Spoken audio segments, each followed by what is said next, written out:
हाथी और बकरी की कहानी अगर अच्छी लगे तो सब्सक्राइब करें, बेल आइकन का बटन दबाएं और लाइक कर दें।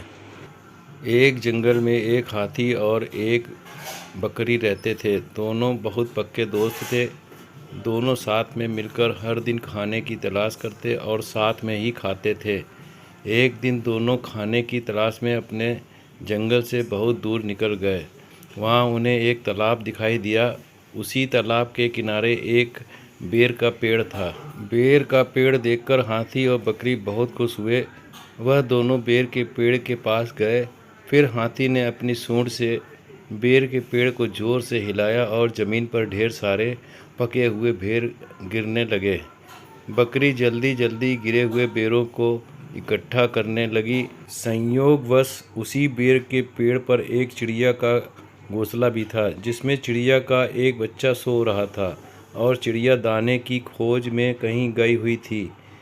बेर का पेड़ जोर से हिलाने के कारण चिड़िया का बच्चा घोंसले से बाहर तालाब में गिर पड़ा और डूबने लगा। चिड़िया के बच्चे को डूबता हुआ देखकर उसे बचाने के लिए बकरी तालाब में कूद गई, लेकिन बकरी को तैरना नहीं आता था। इस वजह से वह भी तालाब में डूबने लगी। बकरी को डूबता हुआ देखकर हाथी भी तालाब में कूद गया और उसने चिड़िया के बच्चे और बकरी दोनों को डूबने से बचा लिया।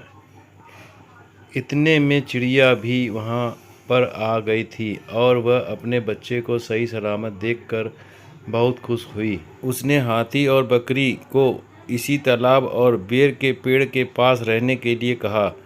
तब से हाथी और बकरी भी चिड़िया के साथ उस बेर के पेड़ के नीचे रहने लगे। कुछ ही दिनों में चिड़िया का बच्चा बड़ा हो गया। चिड़िया अपने बच्चे के साथ जंगल में घूम कर आती थी और हाथी और बकरी को जंगल में किस पेड़ पर फल लगे हैं इसकी जानकारी देती थी। इस तरह हाथी, बकरी और चिड़िया मज़े में रहते और खाते पीते थे। कहानी से सीख: हमें किसी का बुरा नहीं करना चाहिए। अगर हमारी गलती से किसी को परेशानी होती है तो उस गलती को सुधारना चाहिए और मनमुटाव दूर करते हुए एक दूसरे की मदद करनी चाहिए।